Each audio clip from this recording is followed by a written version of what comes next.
حدیث نمبر 6229۔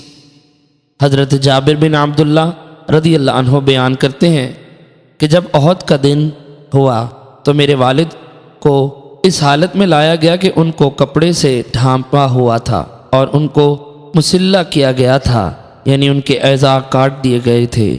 فرماتے ہیں میں نے ارادہ کیا کہ ان سے کپڑا اٹھاؤں تو میری قوم نے مجھے روک دیا۔ میں نے دوبارہ کپڑا اٹھانے کا ارادہ کیا تو میری قوم نے مجھے منع کر دیا۔ پھر فوراً رسول اکرم صلی اللہ علیہ وسلم نے کپڑا اٹھایا یا کسی کو حکم دیا کہ وہ کپڑا اٹھائے تو کپڑا اٹھایا گیا۔ پھر آپ نے ایک رونے والی یا چلانے والی کی آواز سنی۔ فرمایا یہ کون ہے؟ حاضرین نے بتایا یہ حضرت عمر رضی اللہ عنہ کی بیٹی یا ان کی بہن ہے۔ آپ نے پوچھا کیوں رو رہی ہو؟ ان کا جنازہ اٹھنے تک فرشتے ان پر سایہ کرتے رہیں گے۔